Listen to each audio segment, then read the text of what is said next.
Assalamualaikum warahmatullahi wabarakatuh. Selamat malam semuanya. Kembali lagi dengan saya Robi, host dari channel Sketsa Malam. Halo, apa kabar semuanya? Semoga kalian sehat selalu. Pada malam kali ini saya akan membawakan kisah mistis nyata untuk kalian semua. Kisah kali ini dialami oleh teman narasumber. Sebut saja namanya Rizal. Dia seorang santri asal Bandung, Jawa Barat. Bagaimana kisahnya? Mari kita simak kisah berikut ini. Kejadian ini bermula dari 4 tahun yang lalu, ketika awal pembangunan pesantren, di mana pembangunan ini awalnya bertujuan untuk membangun hotel. Akan tetapi, karena daerah itu sebagai awal penyebaran dakwah, akhirnya diubah menjadi sebuah pesantren hafiz atau hafizah. Di belakang pesantren terdapat sebuah batu yang konon katanya sebagai awal permasalahan dari teror mematikan ini. Para pekerja diperintahkan untuk menghancurkan batu tersebut, dan segala alat berat dikerahkan untuk menghancurkan batu tersebut. Namun, hal yang tidak mengenakan terjadi secara cepat. Entah ini kebetulan atau bagaimana, para pekerja yang bertugas untuk menghancurkan batu itu meninggal dunia secara tiba-tiba. Dan setelah kejadian itu, proyek dihentikan. Namun, batu tersebut tetap tidak dihancurkan karena permasalahan yang bersifat tidak logis. Bandung 2017. Pesantren itu sudah dibangun dengan luas, namun ada beberapa pantangan yang tidak boleh dilakukan oleh para santri saat itu. Santri dilarang untuk merusak, menghancurkan, atau duduk bahkan berjingkrak-jingkrak di atas batu keramat yang berada di belakang pesantren. Pada saat itu, ada seorang santriwati bernama Cahaya. Dia merupakan santri penghafal Al-Quran yang kebetulan sedang semangat-semangatnya untuk menghafalkan Al-Quran. Cahaya pun mencari ruang yang nyaman untuk menghafalkan Al-Quran, dan tempat yang dia tuju adalah batu besar tersebut. Cahaya menghafalkan Al-Quran di batu itu sambil berjingkrak-jingkrak kesenangan, karena hafalannya sudah banyak. Di situ Cahaya lupa akan pantangan yang berlaku di pesantren itu, untuk tidak berjingkrak-jingkrak di atas batu keramat itu. Sontak saja seluruh penghuni di batu itu marah besar dan menyerang seluruh santri yang ada di sana. Dan dari sinilah awal mula kejadian teror mematikan itu berawal.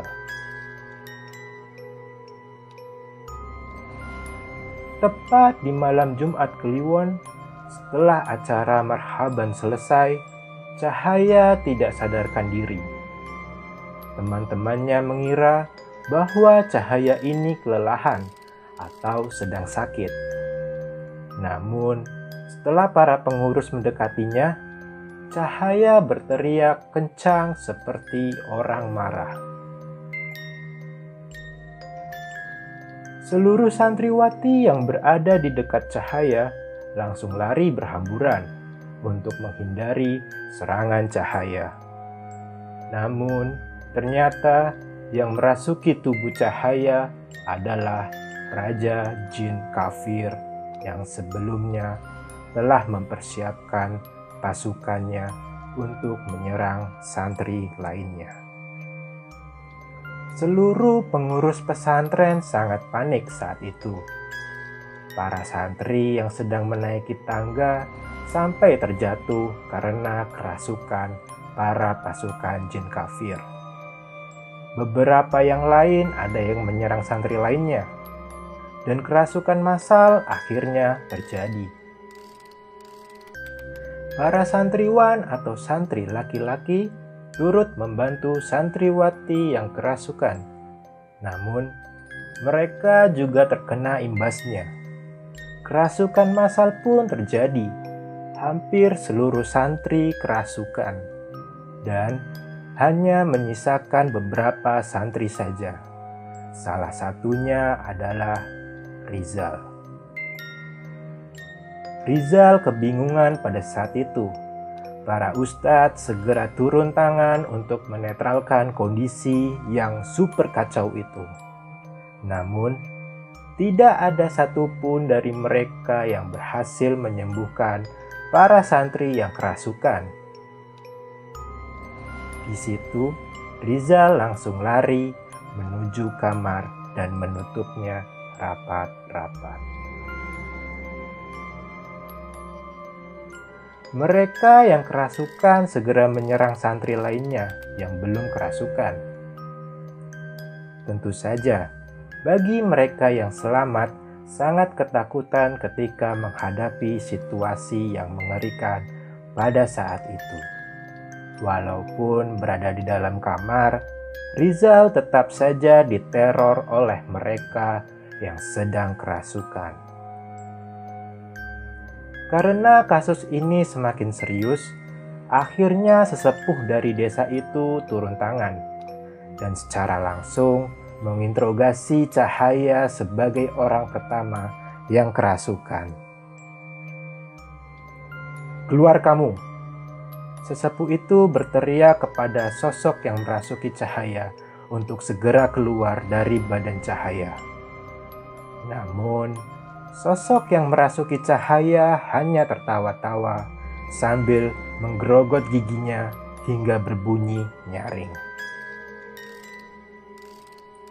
Sosok yang merasuki Cahaya berteriak dan mengatakan bahwa Cahaya telah membakar rumahnya dan mengancam tidak akan keluar dari tubuh Cahaya.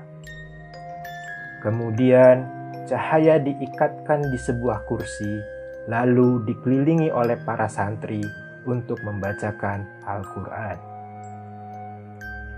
"Jika kamu tidak mau keluar, maka bacaan ini akan membakarmu," ucap sesepuh itu.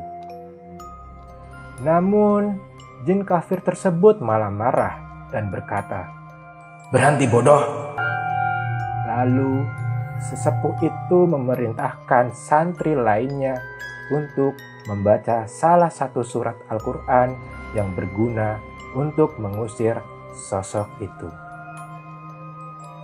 Setelah dibacakan surat Al-Quran, Cahaya menjerit kesakitan, dan sosok yang ada di badannya berteriak kepanasan dan meminta untuk berhenti.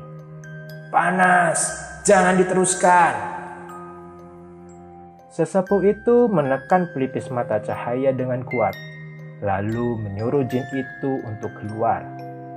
Urat di sekujur tubuh Cahaya tampak keluar dengan jelas, mencoba untuk memberontak agar bisa menghentikan bacaan itu. Namun, dia tidak berdaya karena bacaan itu sangat kuat dan membakar tubuhnya. Setelah setengah jam proses pengusiran Raja Jin Kafir itu, Cahaya pun pingsan dan tidak sadarkan diri.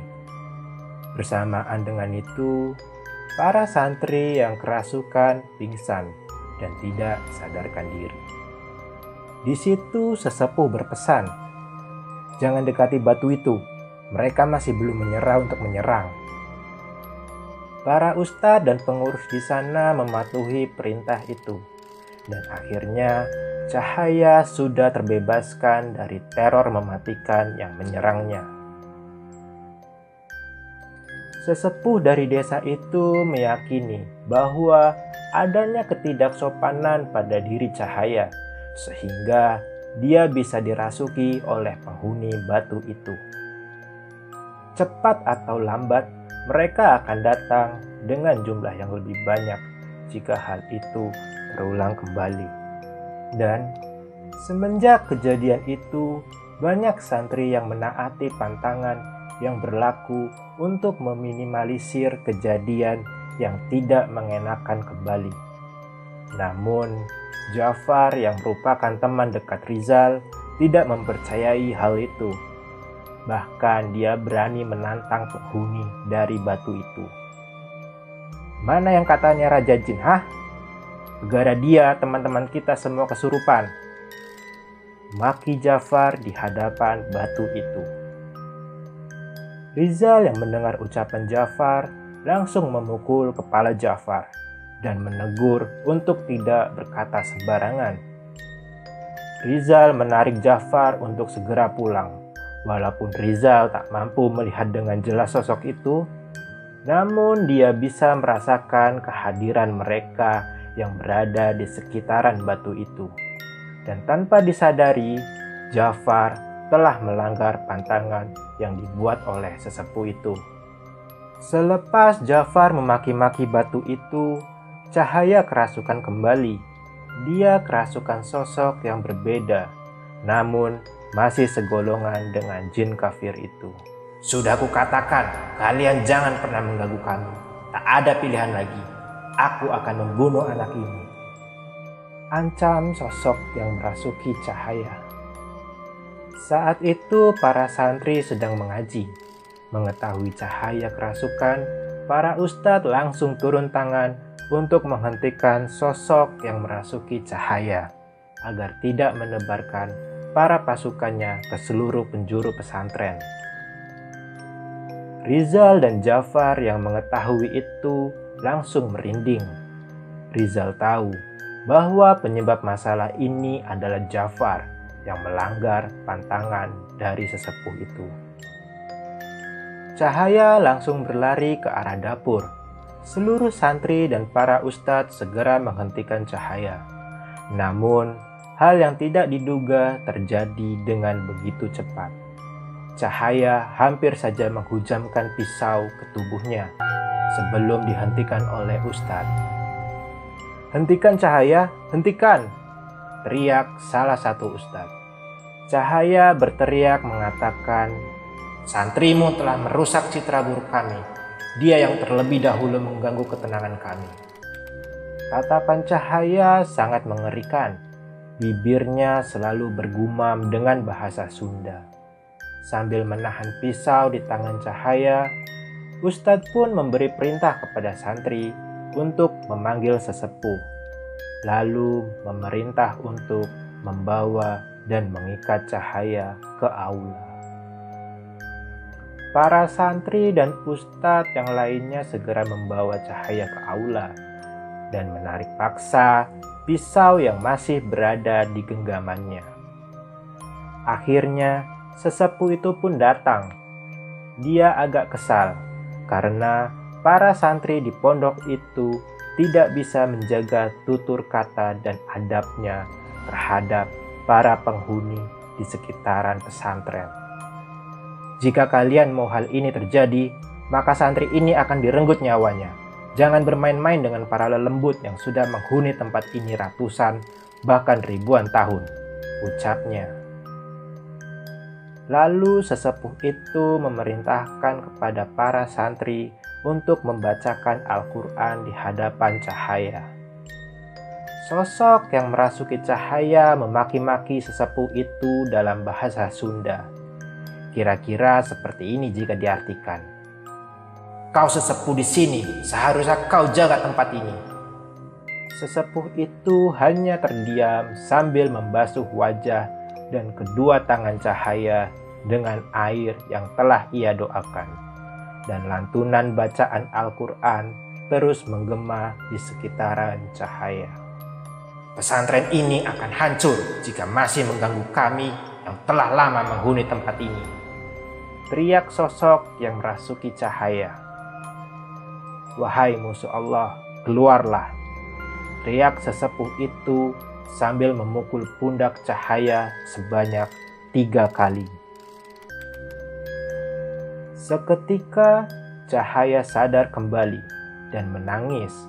Lalu sesepuh itu memerintahkan para ustadz untuk mencari orang yang telah mengatakan yang tidak berguna di hadapan batu keramat itu.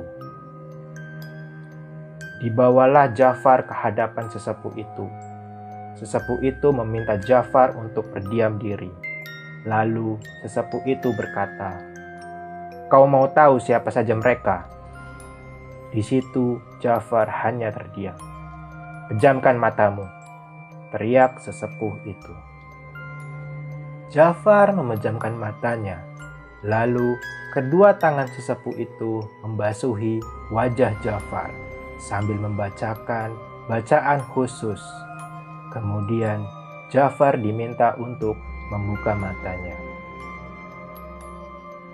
Setelah Ja'far membuka matanya, hal yang tidak diinginkannya pun terjadi.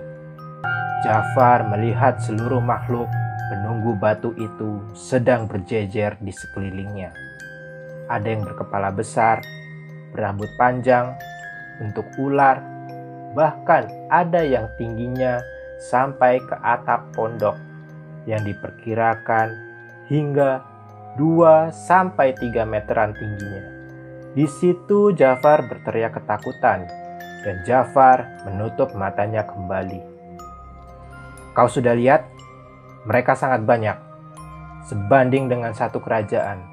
Di sana, mereka selalu berjaga-jaga dan memperhatikanmu. Bersikap sopanlah terhadap alam, maka alam akan sopan terhadapmu," ucap sesepuh itu. Ja'far pun meminta untuk ditutup kembali mata batinnya. Lalu sesepuh itu mengabulkannya. Setelah ditutup, Ja'far langsung menangis ketakutan. Rizal yang sebagai teman dekatnya langsung menemani Ja'far dan menenangkannya. Sesepuh itu juga berpesan bahwa di tanah Sunda ini mereka merupakan penghuni yang mendiami wilayah dekat pesantren. "Pesan untuk semuanya, teror mematikan ini jangan sampai kalian ulang kembali, karena mereka telah lama mendiami tanah Sunda," ucap sesepuh itu. Semenjak 2 tragedi mematikan itu, para santri dilarang mendekati batu dekat pesantren dan selalu menjaga adab dan akhlak terhadap bangsa gaib, karena mereka bisa melihat kita. Namun, kita tak semuanya mampu untuk melihatnya. Semoga cerita ini bermanfaat bagi kita semua, agar selalu menjaga tutur kata, bahkan kelakuan kita terhadap sesuatu yang berada di sekitaran kita. Karena mereka juga sama seperti kita, hanya dimensi sajalah yang memisahkan kita. Oke, itu tadi adalah kisah mistis nyata yang dialami oleh teman dari narasumber yang seorang santri bernama Rizal. Ambil sisi positif dari kisah ini, dan terima kasih untuk yang mendengarkan kisah ini sampai habis. Saya Robi, Sketsa Malam, undur diri.